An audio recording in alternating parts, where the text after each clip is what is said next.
ka-express, hindi may kakaila sa modern basketball ngayon. Halos lahat ng usapan tungkol sa future ng mga higanting big men umiikot kay Victor Wembanyama. Pero biglang umugong ang debate sa social media matapos ikumpara ng ilang international fans si Kai Sotto kay Wemby. At dito nagsimula ang matinding diskusyon. Kaya bang sabayan ni Kai ang alien level star ng NBA? Sa skill, speed at overall polish, malinaw na lamang si Wemby. Pero pagdating sa isang aspeto na hindi agad napapansin ng marami, power at physical strength, maraming observers ang nagsasabing lamang ngayon si Kai dito. Mas mabigat ang frame ni Kai, mas traditional ang katawan niya bilang tunay na center, at mas kaya niyang makipagbanggaan sa ilalim kontra malalakas na big men. Habang si Wemby ay mas fluid, mas mabilis at parang guard kung gumalaw kahit 7 foot plus, si Kai naman ay built more for contact basketball. Sa Japan B-League at FIBA setup, nakita ng maraming scouts na kayang makipagsabayan ni Kai sa physicality sa shaded area at ngayong unti-unti na siyang bumabalik mula sa ACL injury recovery, mas lalong pinag-uusapan kung ano ang magiging itsura ng prime version niya. Pero ang pinakamalaking tanong ngayon, kung magkaharap ba talaga sila someday, may chance bang mapigilan ni Kai si Wemby o masyadong advanced na ang evolution ng French superstar para habulin pa? Ito ang usapang nagpapainit ngayon hindi lang sa Pilipinas, kundi pati sa international basketball community. Kapag marinig mo ang pangalan ni Wemby, ang unang pumapasok sa isip ng basketball world ay unicorn. Isang player na halos impossible ang build, higit 7'3", sobrang haba ng wingspan, kayang mag-dribble parang point guard, tumira ng tres, at mag-block na parang nilalamon ang ring. Kaya para sa marami, unfair daw ikumpara siya kay Kai. Pero habang tumatagal ang usapan online, may isang interesting angle na paulit-ulit lumalabas, strength at physicality. Dito nagsisimulang maging seryoso ang debate. Si Wemby kasi, kahit napakabilis at elite ng movement, matagal nang usapin sa NBA at Europe ang kanyang frame. Marami na ring analyst ang nagsasabing kailangan pa niyang magdagdag ng timbang para kayanin ang sobrang physical na banggaan sa loob lalo na kontra traditional centers. Kahit dominant siya sa blocks at help defense, may mga pagkakataon na natutulak siya ng mas mabibigat na sentro kapag straight up power basketball ang usapan. At dito pumapasok si Kai. Si Kai ay hindi kasing fluid ni Wemby, hindi rin siya ganun kabilis mag-create off the dribble, pero sa natural center strength, maraming naniniwala na mas lamang siya ngayon.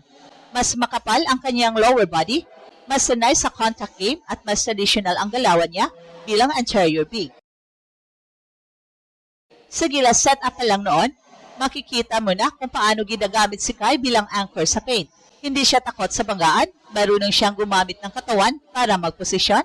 Kahit sa Japan B-League, ilang imports at foreign big men ang nahirapan sa haba at physical presence ni Kai. At isa pa sa malaking factor dito ay maturity ng katawan. Habang si Wemby ay built around agility and mobility, si Kai naman ay mas naturally built for bruising basketball. Kaya kung pure strength battle lang sa poste, push, seal, box up, at low post contact, may argumento talaga na may edge dito si Kai ngayon. Pero hindi ibig sabihin nito na mas mahusay agad siya overall.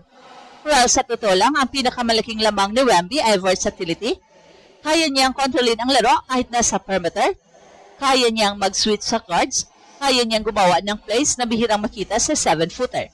Samantalang si Kai, nasa proseso pa rin ng rebuilding matapos ang kanyang ACL injury na nagpatigil sa kanyang momentum noong 2025. Gayunpaman, maganda ang mga lumalabas na balita tungkol sa kanyang recovery at gradual return sa basketball activities.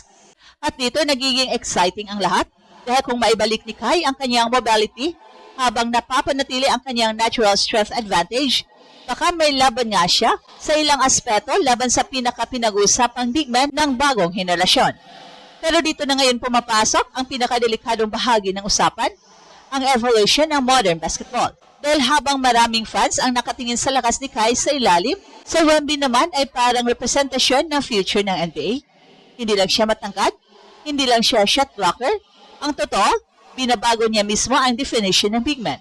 At dito nagiging komplikado ang laban. Kapag traditional basketball lang ang pag-uusapan, banggaan sa poste, low post defense, rebounding war, at katawan sa shaded area. May mga possession talaga na kayang tapatan ni Kai sa Wemby physically. Sa pure strength at center fundamentals, hindi basta-basta matutulak si Kai. Well, sa katunayan, may ilang observers pa nga na nagsasabing mas natural ang center instincts ni Kai pagdating sa positioning at paggamit ng katawan. Pero ang problema, hindi traditional player si Wemby.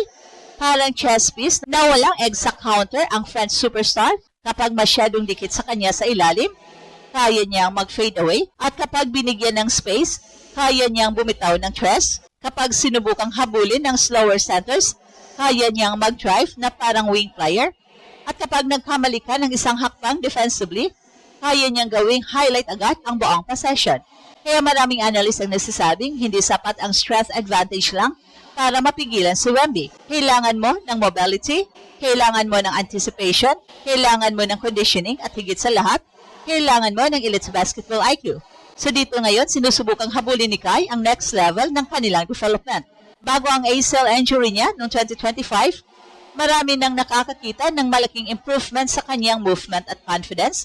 Mas mabilis na siyang magbasa ng depensa, mas nagiging composed sa pick and roll coverage, at mas nagiging aggressive sa pagprotekta ng rim. Kaya kahit naantala ang kanyang momentum dahil sa injury, hindi nawawala ang excitement ng maraming Pinoy fans tungkol sa kung ano pa ang kaya niyang maabot.